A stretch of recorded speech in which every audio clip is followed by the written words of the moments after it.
Okay, I'm gonna make a video about the new build I recently did. I uploaded a short video of the finished product. I didn't say anything about it. I wrote a bunch of stuff in the description, but I said I'd make a more in-depth video, and this is it. This is supposed to go on my efaco 5 channel. I'm currently in the process of partnering that channel and pairing it with my AdSense account and my Google Plus account, so that this channel as well as that channel will run in tandem, and all the information will sort of be combined for me. So until I get that all set up, I'm going to keep putting up videos on this channel. A lot of people over here, they like the computer stuff too. This is things that I enjoy. I love my cars, and I love my computers and my games and stuff like that too. So this is going up on this channel, and then once everything's set up properly, then it'll all get a lot more organized. Anyways, more to the point. Oh, another quick thing. The Corvette's for sale, my C5. Plenty of videos on this channel. If you're interested, contact me. I'll give you all kinds of information. Most of it's readily available to you now. But let's get into this quick. So this is the Corsair Air 540. This is a mid-tower, but it's double wide. The previous case I had was the half 932, which was a full tower. So it's about this much taller, and I'd say this much longer in comparison, maybe 5-6 inches longer and 5-6 inches taller. I ran dual 6990s in that case for 3 years. Never had an issue with heat. Those cards would suck air in from a fan right about here and push it across the PCB and out the back of the case. So all the heat from the card was vented out. So the ambient air temperature of the case wasn't too bad. It had a 240mm fan here and a 240mm fan here. One was sucking air in, the other was exhausting. I also had a single push-pull rad configuration with a Corsair, or sorry, a Thermaltake 2.0 that was sucking air, cool air in across the rad, and the hot air that was being created was being blown out the top by the other 240mm fan. I had my power supply at the bottom here, which is a 1250 watt OCZ 80 plus gold. It was blowing its air up into the case, right? So the ambient temperatures inside the case weren't great. Evie, quiet. Olive, go sit. That's not yours. These are my puppies. That's Olive. She's a 2-year-old Chihuahua. Blue Merle. That's Farfel, the love of my life. He is a 5-year-old Mickey. And this is Evie. She is an 8-week-old purebred Chihuahua, just like Olive. And she is chewing her stick there, and Olive is watching jealously. Anyways, back to what we were saying. The ambient air temperature inside the case wasn't really too much of an issue. The fans were taking care of it. The cards were venting out the back, and the only thing really generating a lot of heat in there was the rad bringing in warm air, and then it was being exhausted. I had 3 mechanical drives and a solid-state drive right here, and a 240mm fan would blow cool air over them, cool them. That air would be sort of warm by the time it got in here, but it didn't matter because, like I said, these were just taking air, hot air, and pushing it out. When I went to the R9s, the 2 R9 290s here, they are gigabyte wind force, overclocked editions. They vent air into the case. There's 3 fans, and there's no sides to the cooler, so it kind of just throws it out everywhere. There are vents in the back to exhaust the air out, but it's not forced air. It's thrown in every direction. So that really brought up the ambient air temperature of the case. And inside, when I had the side panel on, these cards would hit, this main card especially, would hit over 95 degrees, throw so much ambient heat inside the system that it would just overheat everything and shut it off. I could not use... Evie, get out from there. Hold on. Come on, out from there. I don't know what's under there. I don't want you there. You little monkey. Go play with your stick. Go play with your stick. Go get it. Oh, you little... She's a bit of a handful. I'm actually trying to do my schoolwork right now, and figured I'd throw out this video. There you go. It would just make so much heat that it would shut the system down. It ended up damaging Windows files, and I had to, thank God, do a system restore point because I can't find my Windows 8 disk. And I really don't want to format. So I figured I really need to do something about it, and I spent a lot of time researching cases, and I decided on the Corsair Air 540, which you see here. And when I bought that, I bought the Corsair H100i too, so I can utilize the fan and not put a a rad there with my closed loop system. So how this works basically is it's a double wide case. It's considered a mid-tower. It's divided right about here, and over here is my solid-state drives, my disk drive, my power supply, and another hard drive of mine, my 32 gig Raptor. There's only 2 spots, and these are hot swap bays, by the way, for mechanical drives. And these are my 2 1 terabyte Western Digital Black Series. They are my storage drives. Basically, what's on this side of the case is everything that needs to be cooled. Video cards, mechanical drives, memory. I've seen some people put fans on their memory. I've never really had an issue with my memory. It only runs at 1600 megahertz. Also, if you have a air-cooled CPU, this is great for it too. What it is there's 2 140 millimeter fans in the front here that suck cool air in, and 1 140 millimeter fan in the back which blows it out. It basically creates a vortex or wind tunnel inside the case, and it blows cool air over everything that's important. Now, with these cards venting into the case, this is super, super important for me to have this set up, because I could go water cooling and fix all my issues, but I've never water cooled cards. It's not that I wouldn't want to or wouldn't know how to do it, because you can learn anything on the internet nowadays. It's just I like simple, and this to me is simple and easy to do. So this case is perfect for what I want, and that is to take all this cool air with no hard drive bays in front of it, no nothing to obstruct it. It's just boom, in and out. Everything that's important gets cooled, which is these cards and your CPU that's in there. So I have these 2 fans. By the way, this you can also, it has mounting holes for 3 120 millimeter fans, but I am keeping the dual 140 millimeter for now. Same with the back, you can put 120 or 140, it has 140.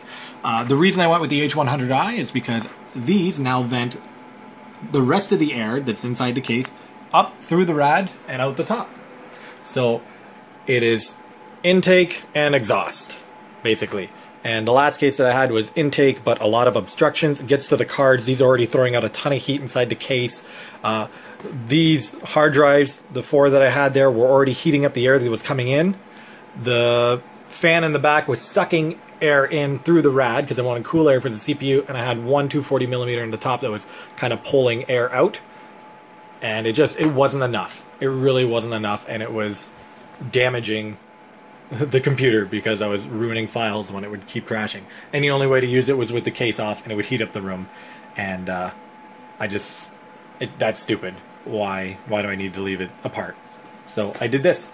So like I said, this side's all your important stuff. Other side is hard drives, solid state drives. Like I said, the disk drive, power supply, and whatnot. Another cool thing about this case is that the cable management is amazing. There is not much I can do with the Corsair link cable and the fan cable, which connects to those, because everything's controlled through Corsair link, which is right here. So those are the only things that I kind of don't like right now, and the fact that there's only 2 3¼ inch or 3.5 drive bay mounting spots. I'll show you what I did in the back for my 3rd mechanical drive as soon as I pull the case apart and show you. But yeah, that's it. And temperatures are fantastic. Okay, this is the main card. This is idle, 36 degrees, which is the top card there. You can see the green light on the secondary card. It's set up for crossfire, but it's not on. You can see the fans are off. There's the second card, 0% or 0 degrees, 0 activity. Fan speed, it says 20%, but it's actually off. This one's 50%. I always leave it at 50%, no matter what, even at idle. It's not too noisy, same with the secondary card. It's actually pretty decent. You can probably hear it on the video, but I mean, when I game, I wear my headset, and that's that. And right now, like I said, I'm just doing schoolwork for my web development class, and the sound doesn't bother me. Over here in Corsair Link, we can see the temperatures of everything. Like here's my mechanical Raptor drive in the back. That's at 35 degrees. There's my solid state drive, 26 degrees. My one Western Digital 1 terabyte Black Series, which is right there. That one's at 29 degrees, and the other one's at 32 degrees. And then there's the temperature of the water going through the H100i. Here it is. It's down here. Why does it think I have 3 R9s? There's one. This one needs to be deleted. There we go. And I'll move that one up here. I'll move it after. But there is the main card right here.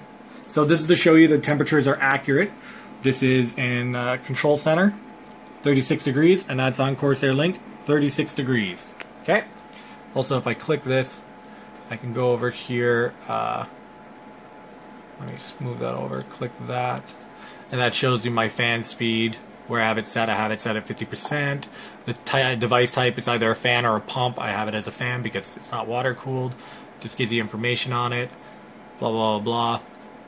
So we'll take that. Now, like I said, the old case, I'd hit temperatures of over 95 degrees. And these cards are supposed to run at 94 degrees. Like the reference cards, AMD said specifically, like they are meant to be that hot. Deal with it pretty much. Like they're fine. And if I had a reference cooler forcing air out the back of the case, I might have been able to keep my my half 932. I mean, I still have it; it's in the closet, but I wouldn't have had to upgrade to a new case, which isn't bad because now that I have it, I love it. Like I said, it would get so hot that it would shut stuff off. So let me give you an example here. We got at idle 36 degrees, 36 degrees. Let's run Valley. So I got max settings. 1920 by 1080. This is a 2560 by 1440p monitor.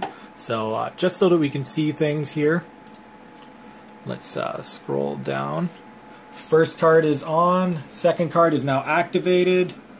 We got a bit of activity on it. This one's 100%, 47 degrees. Let's bring that down.